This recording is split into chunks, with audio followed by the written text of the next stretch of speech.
Hello students, let's discuss the chemical properties of the metals. Now first, to go through the chemical properties, let us understand what do you mean by chemical properties.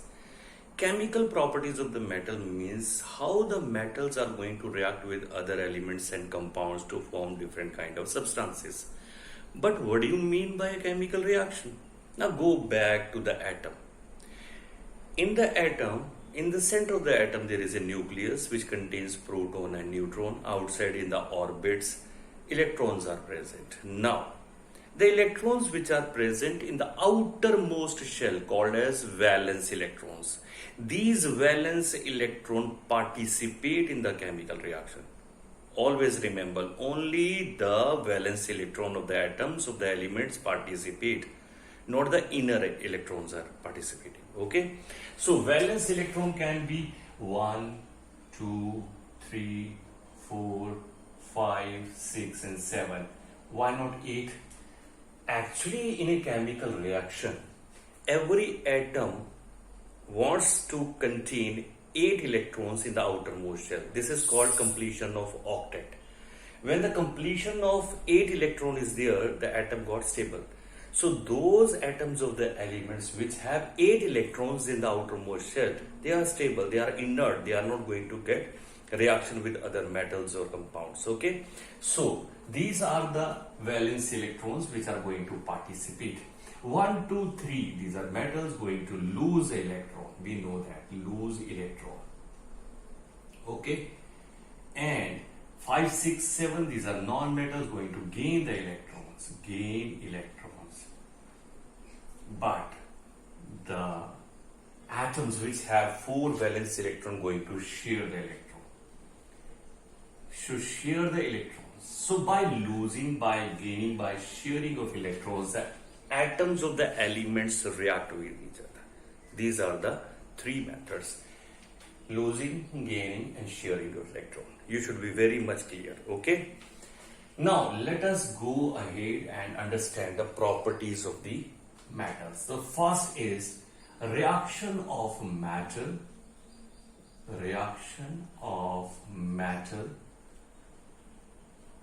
with oxygen.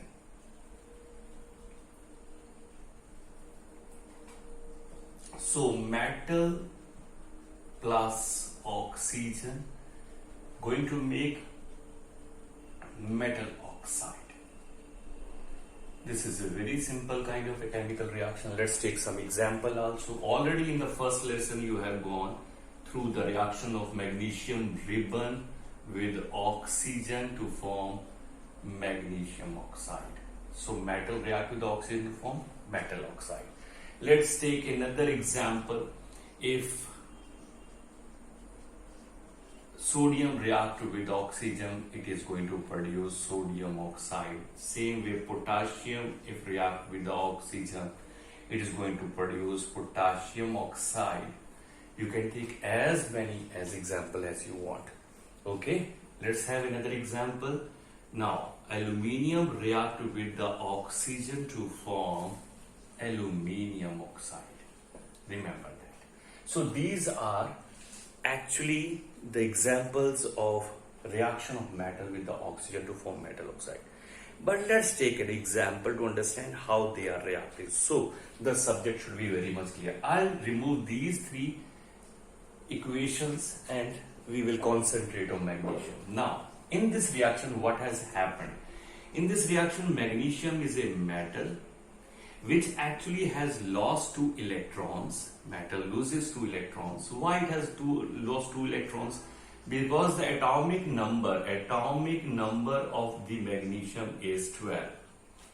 Right? It means it has how many protons in the nucleus? 12. How many electrons? These are also 12. So number of proton electrons are equal. That is why the atom is neutral. But let's see the EC, electronic configuration 282. This is arrangement of electrons around the nucleus in energy shell. So valence electrons are 2. This is going to participate. Now these 2 electrons will be lost by magnesium to get configuration of 28. So magnesium loses two electrons. When it loses two electrons, it do not remain neutral atom because it has two lesser electrons, means two negative charges lesser. So it will be having more two positive charges. So it is called as magnesium cation. So magnesium in this reaction loses two electrons to become magnesium cation. On the other hand, oxygen gain these two electrons. By gaining these two electrons, oxygen become negatively charged anion. As it is a non-metal, going to gain the electron. This way, magnesium plus cation plus oxygen negative anion will combine to produce magnesium oxide. So this is the way metal react with the oxygen to form metal oxide. Correct? I hope it is very much clear to you. Let's go for the next chemical property. Now we have metal oxide. How metal oxide react with the water?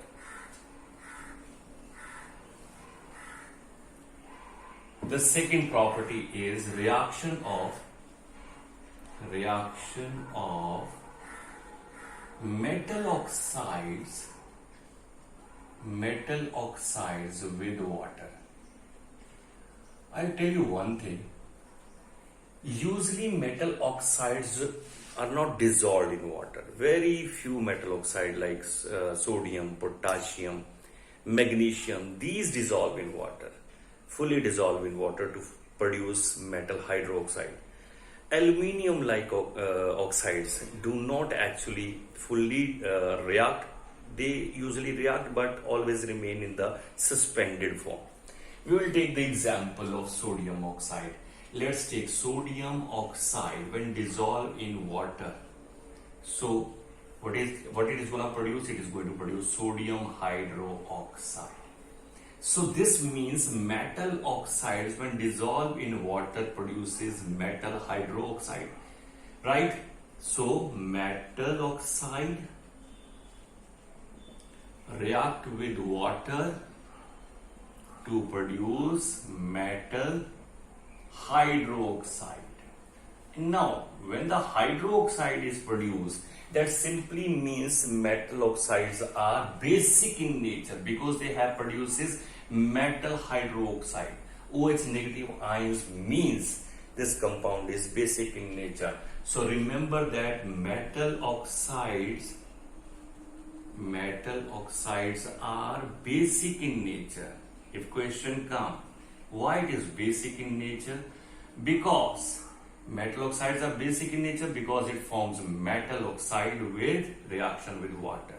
Metal oxides are basic in nature because it produces metal hydroxides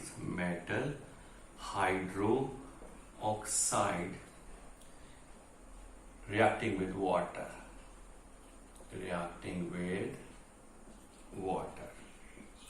Another element that is potassium also react with, this is the second example, potassium oxide also react with water to form metal hydroxide. Remember that. The same way you can take the example of magnesium. Magnesium also react with the water to form magnesium hydroxide. And these are the metal oxides which dissolve in water to form metal hydroxide. And this metal hydroxide is used in the antacids also. You already have studied that. So these are two reactions, reaction of metal with oxygen and then reaction of metal oxide with water, by which we have known that metal oxides are basic in nature. Okay. Now let us understand reaction of metal oxide with acids also.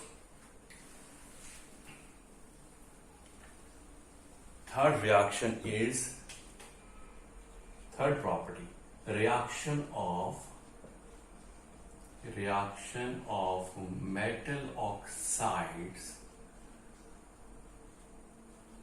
with acids. Dilute acids usually being used for the chemical reaction. So let us have an example. Now We will write first the theoretical equation metal oxide plus dilute acid. It is going to produce metal salt. Whichever metal is being utilized, that salt will form. It will form metal salt plus water. This is the basic line to understand. So metal oxide reacting with the dilute acid is going to produce metal oxide. Let's have an example. First one, calcium oxide is the metal oxide. If it is being dropped in the dilute hydrochloric acid, it is going to produce calcium chloride plus water. Very simple reaction, okay? That way you can also have another example of aluminium oxide reacting with the hydrochloric acid. Now, aluminium, you always remember Al2Cl3 is the formula. That is why I have taken, I have taken 6 chlorine, 6 molecules of the hydrochloric acid. So already the balancing should occur. So how the balancing will occur? Aluminium chloride will form. Now this is going to balance the chlorine atoms over here, and then water is going to produce.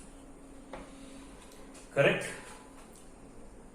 This way, no, 3H2O should be there. 3H2O. Okay? Another example, let's take that examples also. Now if I have another compound that is called zinc oxide, if I react it with the hydrochloric acid, it is going to produce zinc chloride plus water. So this is the third property, reaction of metal oxide with the dilute acid. It forms the metal salt and the water. Okay, this is the third property. Let's go for the next property, right? Reaction of metal oxide with the bases also. Now metal oxide react with the bases. Fourth property, metal oxide react with, if it is reacting with acid, so how it will react with the base? Metal oxide with the base. Now again it is going to produce metal salt. Metal salt, remember that it is going to produce metal salt, and it is going to liberate water also. The same way as it is reacting with the acid to produce salt and water, the same way metal oxide will react with the bases to produce metal salt and water. Correct? Let's have an example. Example, we will take aluminium oxide. Aluminium oxide, if it is dissolved in a base, sodium hydroxide. Now, aluminium oxide and sodium hydroxide, they are going to produce sodium aluminate. It is going to produce sodium aluminate salt. This is a salt basically, sodium aluminate salt and water. Sodium aluminate salt, and this is a sodium aluminate salt. Remember that this is a very important question. Sometimes the direct question from this particular reaction comes. So remember this and practice this also. Another example, we take zinc oxide. Now zinc oxide, if it is placed, if it is dropped inside the sodium hydroxide, what will happen? The same way, salt like sodium aluminate, salt like sodium zincate will form. Salt like sodium zincate will form. Na2ZnO2 plus water will form. So this is sodium zincate, sodium zincate salt. So this is a reaction of metal oxide with the bases. So 4 reactions are there which we have discussed. Now another reaction of metal reacting with the non-metals. Let's see that equation. Metal plus non-metal, they are going to produce electrovalent salt. Let's take an example. The first example, if sodium react with the non-metal chlorine to form sodium chloride salt, it is electrovalent compound sodium chloride. The same way, another example, if sodium react with the bromine, it is going to form sodium bromide. Correct? If excess of exposure is given to the silver with chlorine, it is going to form silver chloride. It is going to form silver chloride. Remember that. So this way metals and non-metals react to form salt. Okay. So this will be an electrovalent compound because one is losing the electron and other one is going to gain the electrons. Remember that. Enough discussion have gone for the metal oxide. Let us see how metals react with the water. How metals react with the water. Not metal oxide but the metals. So now we will discuss metal reacting with water. Sorry, theoretical equation should be written water. What will happen? Let's see. For understanding this, what will happen? First, we have to see the different temperatured water. One is the cold water, right? One is a warm or hot water, and another is the steam, water in the form of steam. Remember, first of all, very reactive metal like sodium, potassium, right, even the calcium, react with the cold water to produce metal hydroxide and gas. But zinc, if react with the water has to be hot. Zinc react with the hot water, not with the cold water. Right? It also produces zinc hydroxide and hydrogen gas. But in case of steam, if we have to react iron and aluminium with the water, iron and aluminium do not react with the cold water and hot water. Aluminium and iron only react with the steam. So aluminium and iron only react with steam. Now, zinc, sodium, potassium, calcium, these are reacting in the cold water. These reacting with the cold water or hot water, they are always going to produce hydroxide. In these two cases, zinc, sodium, potassium, या cold water, hot water, they always going to produce these metals are always going to produce metal hydroxide plus hydrogen gas. But in case of aluminium and iron, which is going to react with the steam only, and they are going to produce not metal hydroxide, they are going to produce metal oxides and hydrogen gas. Remember that. Okay. So in this case, in zinc, sodium, potassium, calcium, they can react with the cold and hot water, always going to produce metal hydroxide and hydrogen gas, but aluminium and iron always form metal oxides with hydrogen gas. Remember that. This should be very much clear to you. Now let's have an example for them. First, we'll take reaction of sodium with water. Now metal with water. What they'll form? Now already we know that they form metal hydroxide and water. Correct?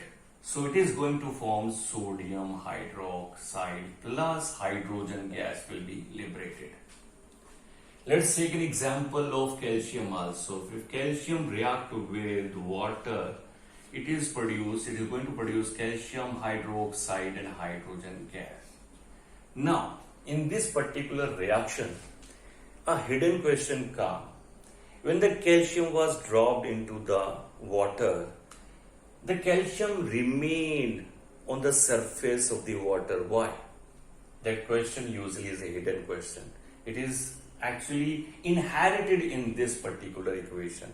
You see, when the calcium was placed in water, it was actually remaining on the surface because calcium was continuously reacting with the water to form calcium hydroxide. Along with that, hydrogen gas was also produced. and this hydrogen gas was keeping the calcium on the surface of the water. Correct? Remember that. The same way, if I say zinc react with what? Zinc react with the hot water. These are example of cold water. This is example of hot water. So zinc will not react with the cold water. It is going to produce zinc hydroxide and hydrogen gas is liberated. Now, in the case of iron and aluminium, let's take an example. In case of iron react with the steam only. It react with the steam only. So it is going to produce ferrous oxide, not hydroxide, ferrous oxide. Remember that, and hydrogen gas will be liberated. The same way, aluminium react with the steam only. It react with the steam. Remember, very important. So it forms aluminium oxide and hydrogen gas is liberated. So this is the sixth property, reaction of metal with water. But you have to remember, condition of water is hot, cold and steam. Which metals are reacting? And also remember, iron and aluminium never form aluminium and iron hydroxide, they form oxide and hydrogen gas is liberated. This is very important. Let's take another property, reaction of metal with hydrogen. Reaction of metal with hydrogen. Usually hydrogen is a different kind of element. It have both the properties. Sometimes it can react with the non-metal also. So reaction of metal with hydrogen. Remember, very reactive metals